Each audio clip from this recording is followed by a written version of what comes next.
We are discussing hydrogen atom, Bohr's theory. Now we are going to conclude this.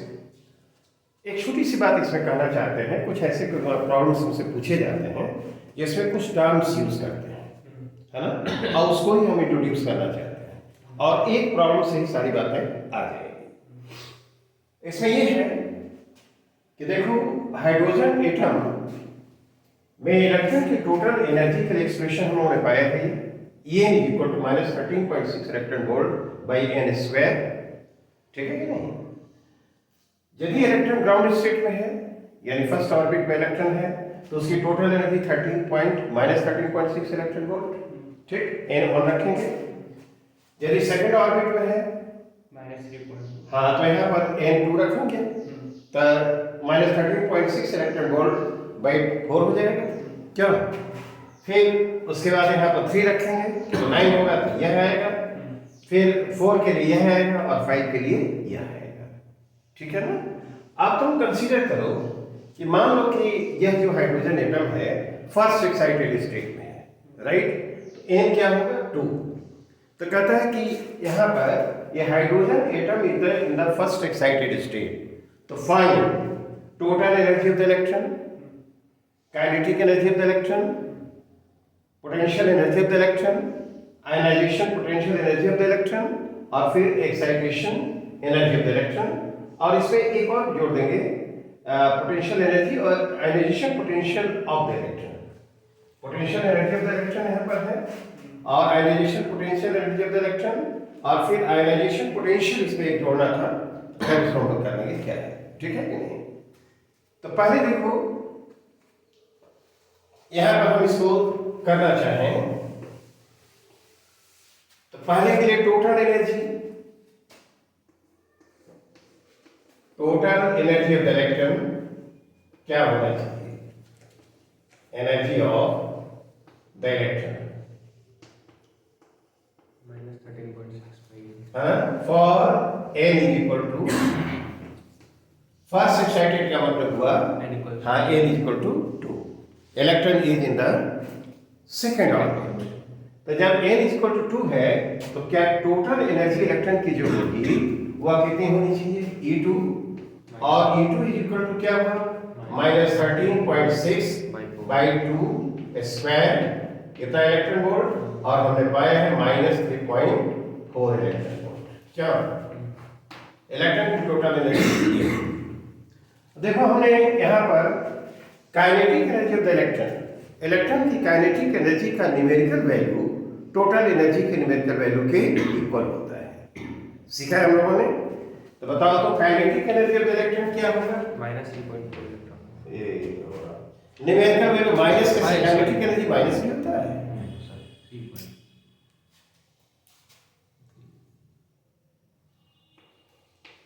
Kinetic energy of the electron किसी orbit में electron की जो kinetic energy का numerical value है वह उसकी क्या होता है? टोटल एनर्जी के न्यूमेरिकल वैल्यू के बराबर होता है। तो वह कितना होगा? वो 3.4 इलेक्ट्रॉन वोल्ट।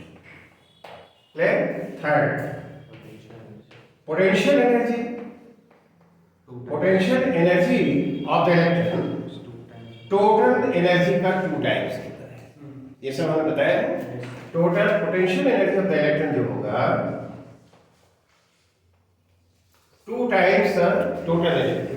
तो टोटल एनर्जी कितनी है? -3.4, तो उसका 2 टाइम्स क्या हो जाएगा? 6.8 इलेक्ट्रॉन वोल्ट। ये रिलेशन सबको मालूम है। टोटल एनर्जी जितना होगा है ना वह मैंने निकाल लिया, कितना हुआ?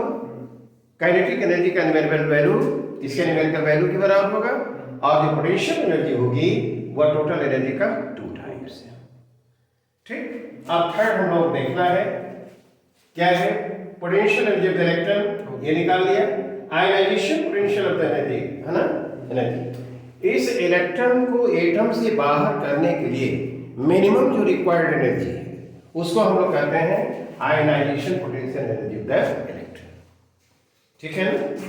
Ionization potential energy of the electron जो कहेंगे तो वह क्या है? आयनाइजेशन पोटेंशियल एनर्जी और ionisation potential energy of the electron. Potential energy of the electron. यह है क्या? This is the minimum energy required to ionize the electron. This is the minimum energy required to ionize the atom. Atom को ionise करने के लिए minimum जो required energy होगी, तो total energy minus 3.4 electron volt है। यदि 3.4 इलेक्ट्रॉन वोल्ट पॉजिटिव एनर्जी को दी जाए तो this atom will be just ionised. मानो उस इलेक्ट्रॉन को एटम से जस्ट बाहर करने के लिए जितनी एनर्जी रिक्वायर्ड होगी that is called ionisation potential energy. ठीक है ना? इसलिए आयनाइजेशन पोटेंशियल एनर्जी क्या हो जाएगी? For n is equal to 2 ionisation potential energy जो होगी ionisation potential energy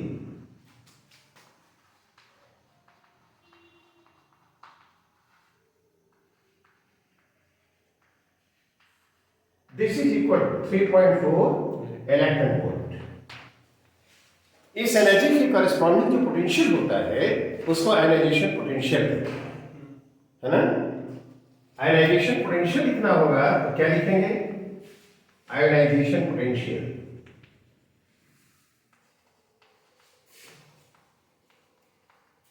for this state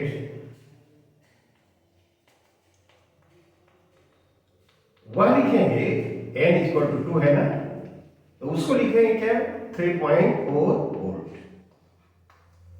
ionization potential energy 3.4 electron volt और आयनाइजेशन पोटेंशियल लिखेंगे 3.4 volt.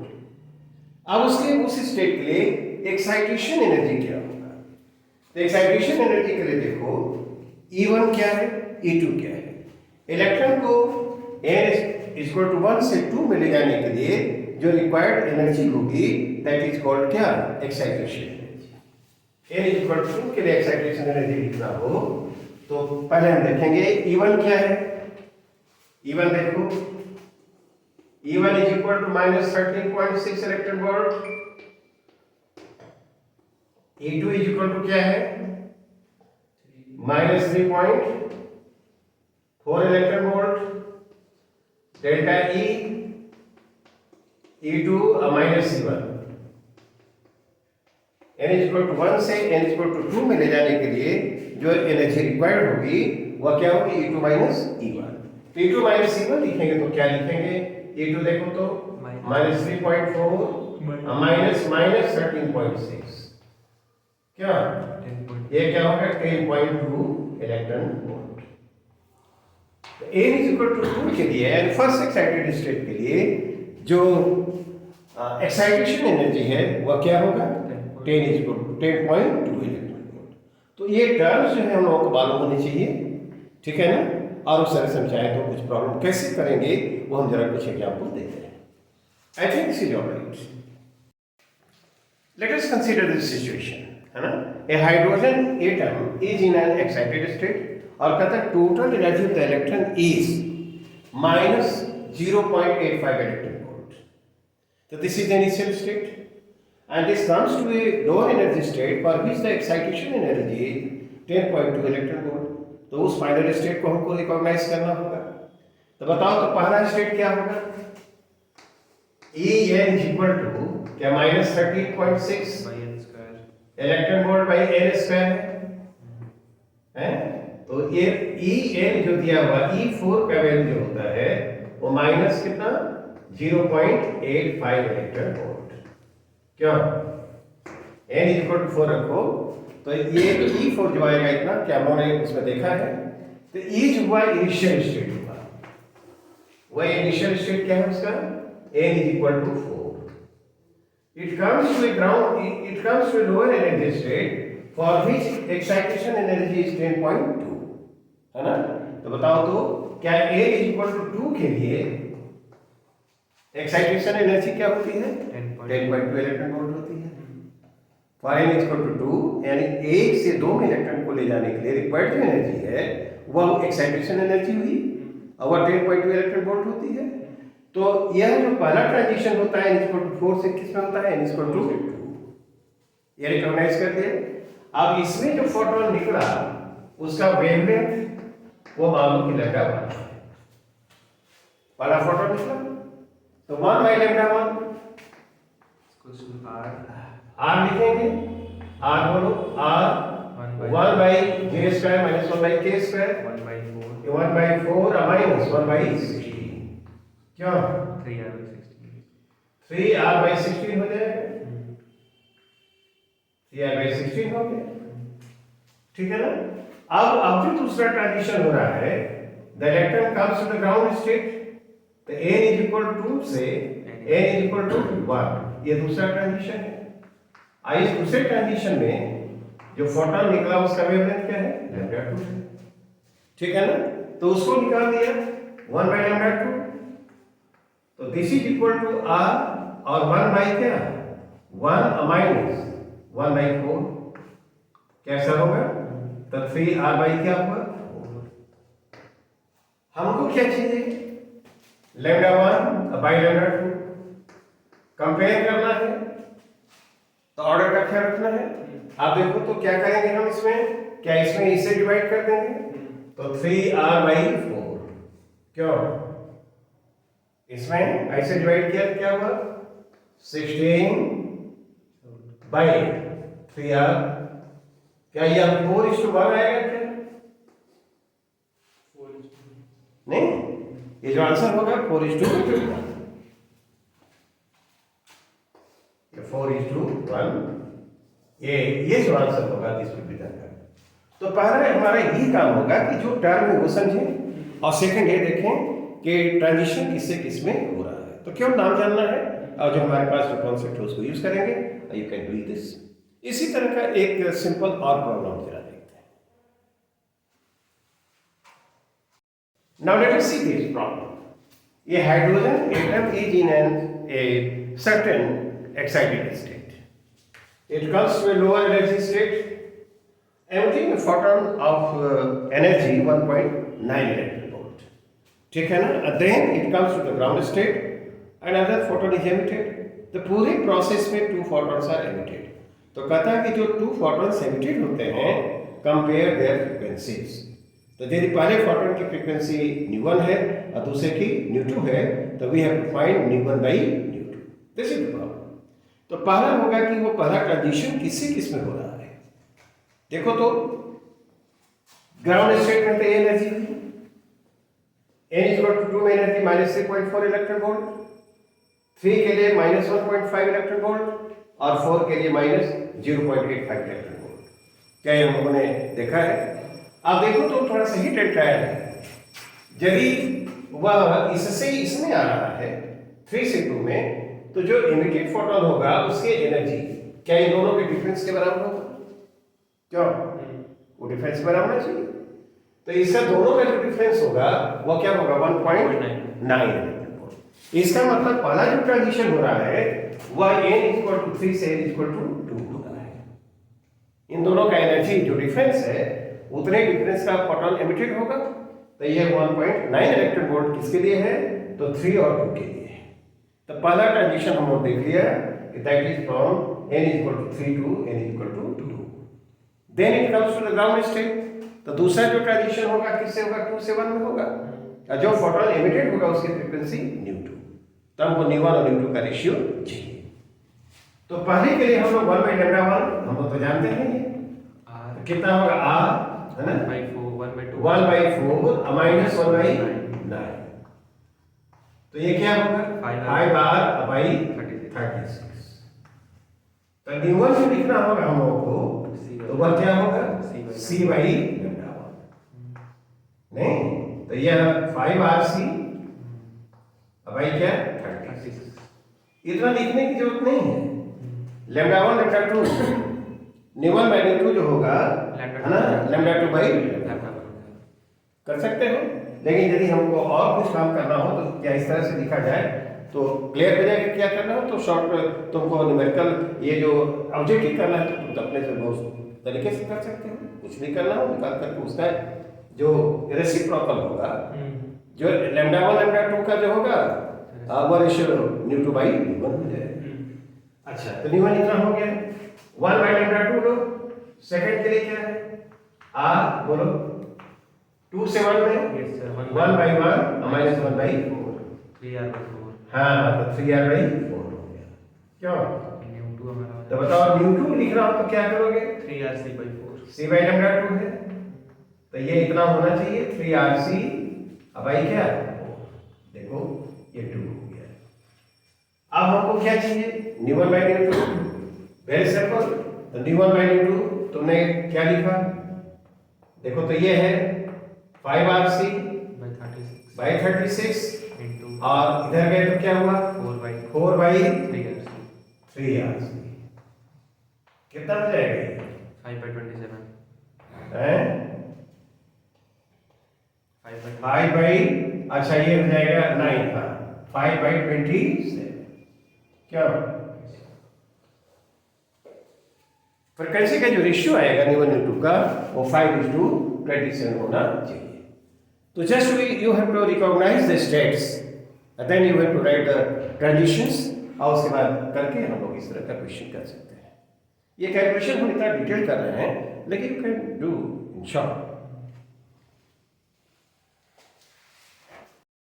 Now let us see this problem. A hydrogen atom is in a certain excited state for which ionization potential is क्या दिया हुआ है 0.54 volt. It comes to a lower energy state for which the excitation energy is 12.1 electron volt. You can easily recognize the initial and the final states for this transition. ठीक है ना। तो देखो तो एनर्जी का तो एक्सप्रेशन हमने सब लिखा था और देखो फर्स्ट के लिए सेकंड के लिए थर्ड के लिए फोर्थ के लिए सब आया था ना। तो देखो तब ये जो यहाँ पर है जब ये n=5 है तो total energy of the electron कितना -0.54 इलेक्ट्रॉन वोल्ट। तो आयनाइजेशन पोटेंशियल एनर्जी जो होगी वह 0.54 electron volt. This is the energy required to ionise the atom. This is the minimum energy required to ionise the atom. उसके corresponding जो potential होगा वह क्या कहलाएगा आयनाइजेशन पोटेंशियल। ठीक है ना। तो वह जो एक्साइटेड स्टेट कुछ और नहीं n=5 है। n=5 ठीक है ना। और जो ट्रांजिशन होगा अब किसमें हो रहा है वह ऐसी स्टेट में हो रहा है जिसके लिए एक्साइटेशन एनर्जी 12.1 इलेक्ट्रॉन वोल्ट है। बताओ तो क्या है इलेक्ट्रॉन को यदि 1 से 3 में ले जाया जाए तो उसके लिए रिक्वायर्ड जो एनर्जी होगी वह क्या है इसके डिफरेंस के बराबर होगी। दैट एनर्जी इज क्या 12.1 इलेक्ट्रॉन वोल्ट। तो n=3 के लिए एक्साइटेशन एनर्जी 12.1 इलेक्ट्रॉन वोल्ट होगा। तो इसका मतलब कि दूसरा स्टेट हुआ वह n=3 और ये फोटोन एमिटेड हुआ एज दिस इज लैम्डा। तो पहला ट्रांजिशन किससे है n=5 से n=3 ठीक। This is the first. तो हमने रिकॉग्नाइज कर लिया कि इनिशियल स्टेट n=5 है और जो इस ट्रांजिशन के लिए जो दूसरा स्टेट है वह क्या n=3 है। तो फर्स्ट ट्रांजिशन के 1 बाई लैम्डा 1 हमने लिख लिया and this is equal to r क्या 1 by 9 minus 1 by 25।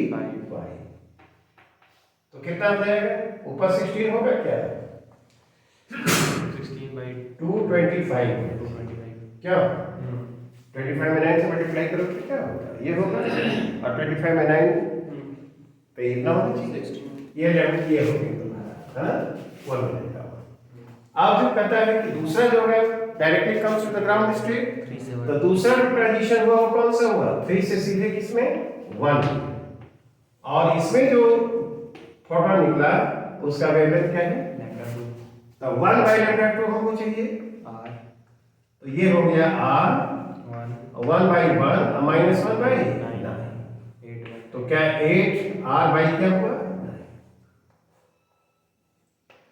just you have to recognize the states and then write the formula for the wavelength for the transition.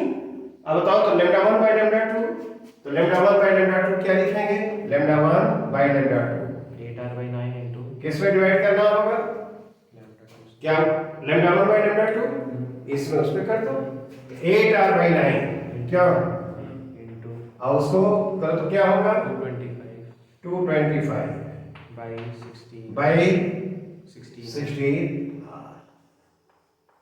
बोलो ये क्या आएगा? ये तो 2 हो गया ना, 2 हो जाएगा नीचे और ये 2 हो गया, ये क्या हो गया? 25 25 25/2 आना चाहिए नहीं? जो वेवलेंथ होगा, दो फोटॉन्स एमिटेड हुए उनके वेवलेंथ का ये जो रेशियो होगा वो 25/2 होना चाहिए। तब हमने क्या सीखा? Just you have to recognise the initial and the final stage and must be acquainted with the terms. कौन सा? मान लो कि टोटल एनर्जी पूछे, काइनेटिक एनर्जी पूछे, क्यों पोटेंशियल एनर्जी पूछे, फिर क्या पूछे कि उसका आयनाइजेशन पोटेंशियल एनर्जी क्या होगी, आयनाइजेशन पोटेंशियल क्या होगा, और उस स्टेट के लिए कोई दिया हुआ है एक्साइटेशन एनर्जी। तो ये सब दिया रहे तो हम इस स्टेट को रिकॉग्नाइज कर लेंगे। और कुछ चीज़ों को हम लोगों को जानना होगा, जैसे एनर्जी, ये सब हम लोग ये सब तो 4-5 तो याद ही रहेगा, है ना? और फार्मूले सब लोग कर सकते हैं। I think this is all right. This information or the times I have discussed, that is sufficient. That's all for today. Thank you.